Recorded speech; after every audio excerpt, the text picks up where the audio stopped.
Hello, my name is Sushrit Kinekar, and I'm the Chief Engineer of the Reach Sub-Orbitals company, a subset of the Aerospace Vehicle Design 2 class. Today, my team will be presenting our project and the acquired results. Before we get into the details of the project, some context is necessary. The team realized that the future of the aerospace industry relies on an affordable and convenient access to space.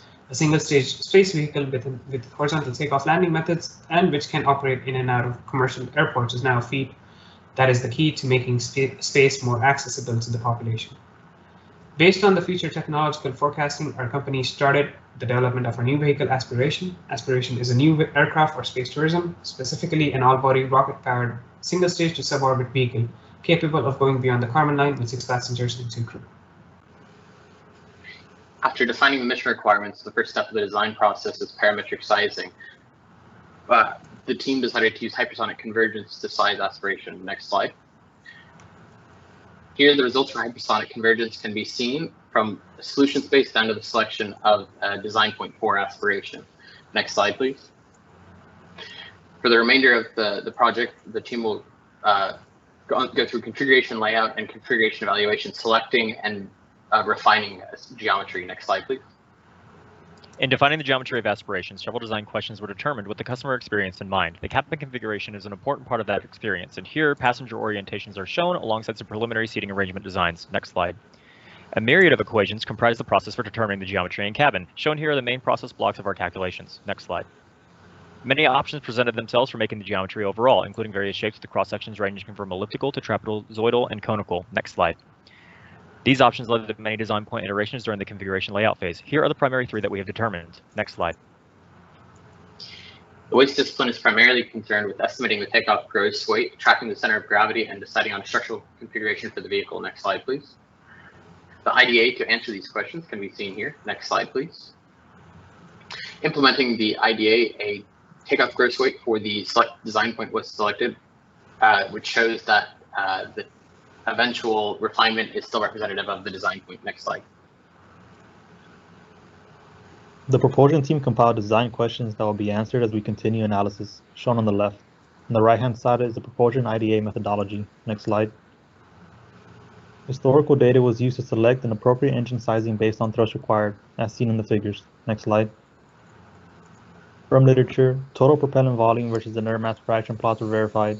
Sizing of the required propellant tank can then be found. Next slide. Nozzle flow analysis of the selected rocket engine was performed. Preliminary results of the area and velocity ratios are illustrated, which will be used to gather thrust profiles. Next slide. The current slide presents a critical question that the trajectory and performance discipline must answer for the takeoff, powered ascent, and unpowered coast phases. Next slide. Similarly, the critical questions for the reentry, gliding, and landing phases were identified and are now being illustrated. Next slide. A methodology to perform the necessary calculations to answer the critical questions was derived from the collected literature review references and is now being summarized in the IDA. Next slide. The current slide includes the verification results of the takeoff analysis using the FAR 25 takeoff regulations, as well as the verification results of the powered ascent analysis using the energy state approximation method. Next slide.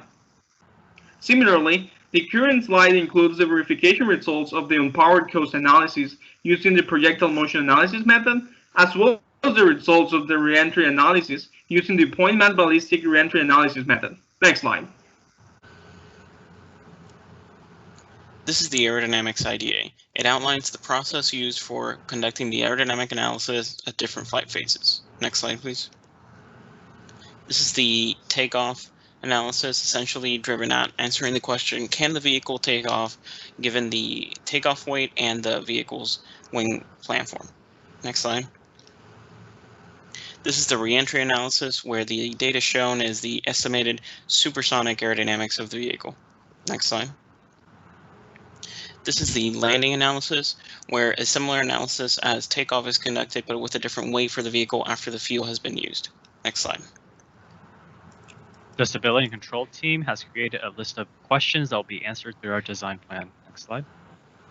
Our design plan consists of 10 phases, and of those 10 phases, the takeoff rotation and powered pull-up phases are most critical for sizing the tail. Next slide. To size this, To size the tail, we created a database of similar aircraft and their important parameters. Slide. And created a table of correlation coefficients. We can then use the trend lines with high correlation coefficients to help us size the tail. Next slide.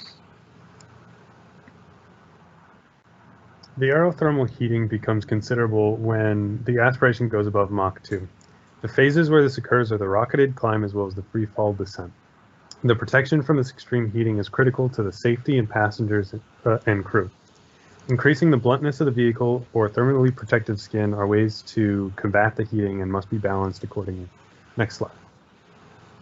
A more precise picture of the temperature can be found by analyzing a small portion of the aspiration at a time. A small piece will be heated and store this heat while enduring the high-speed flight. This process can be done at critical locations to make sure the aspiration can withstand the flight path. Next slide.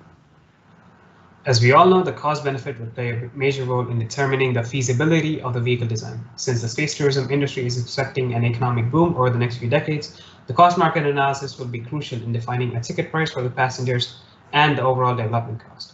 The cost analysis will be broken down into three main categories, which will be based on GOLEX methods in order to estimate the life cycle costs, and it will be ensured that aspiration will be adhering to the FAA regulations and maintaining all the safety and certification protocols.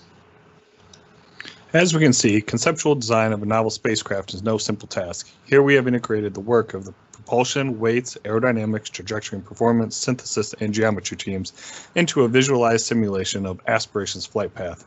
Here we can see the team's hard work come to life as a validation of the semesters-long dive into research, history, and design of our future passenger spacecraft, which will make astronauts out of us all. Thank you for listening into our presentation today.